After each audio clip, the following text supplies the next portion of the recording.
তো প্রায় চলেই এসেছে আর আমাদের প্রত্যেকটা গাজীপুরবাসীর ঘরে ঘরে এখন বানানো হচ্ছে আমাদের ঐতিহ্যবাহী নকশি পিঠা। এটা ছাড়া আমাদের ঈদ ইম্পসিবল। তো চলুন আজকে আমাদের এই ঐতিহ্যবাহী নকশি পিঠার A to Z রেসিপিটি দেখে নেওয়া যাক।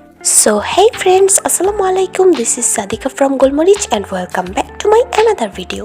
প্রথমে ডো বানিয়ে নেওয়ার পালা। ডো বানানোর জন্য এখানে সদ্য ভাঙিয়ে আনা আতপ চালের গুঁড়াগুলোকে বলের মতো বানিয়ে নেওয়া হচ্ছে হাত দিয়ে চেপে চেপে। মনে রাখতে হবে আমি যে প্রসেসিংটা ইউজ করছি এই প্রসেসিং কিন্তু অবশ্যই সদ্য ভাঙিয়ে আনা আতপ চালের গুঁড়া অথবা ফ্রিজে রাখা আতপ চালের গুঁড়া ইউজ করতে হবে। কোনোভাবেই কিন্তু ভাজা বা শুকনো আতপ চালের গুঁড়ো ইউজ করা যাবে না। একটি পাতিলে গরম পানি বসিয়ে ফুটতে শুরু করলে তাতে এই বলগুলো দিয়ে দিতে হবে। সবগুলো দেওয়া হয়ে গেছে।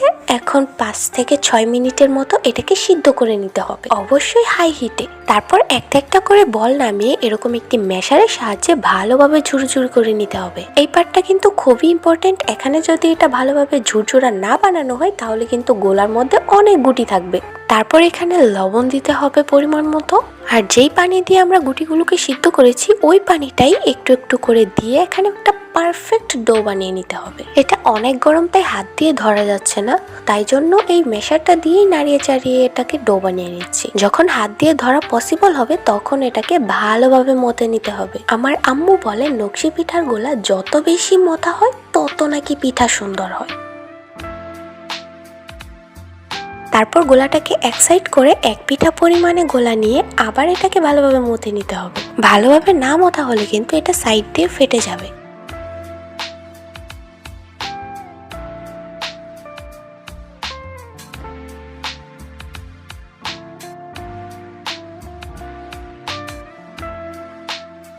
তারপর এটাকে সুন্দরভাবে একটু মোটা করে বেলে নিতে হবে।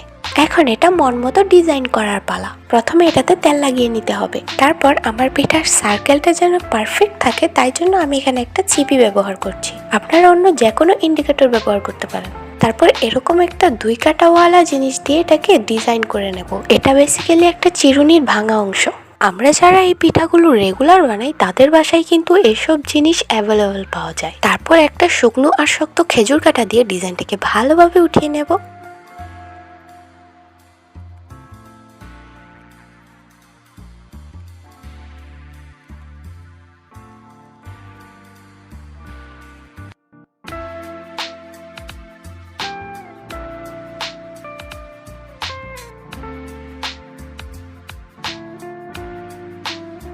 আর সাইড দিয়ে কেটে একটা টিনের সাহায্যে ভালোভাবে আমরা সাইডের ডিজাইনটাও করে নেব।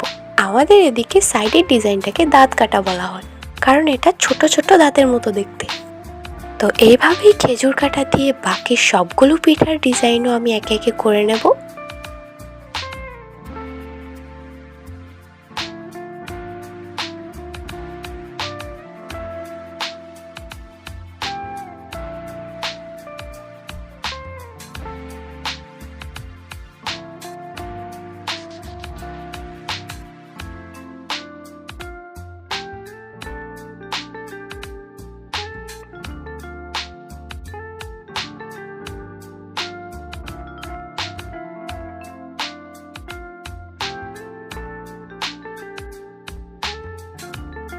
তারপর এটাকে ডুবো তেলে মিডিয়াম হিটে ভেজে নিতে হবে।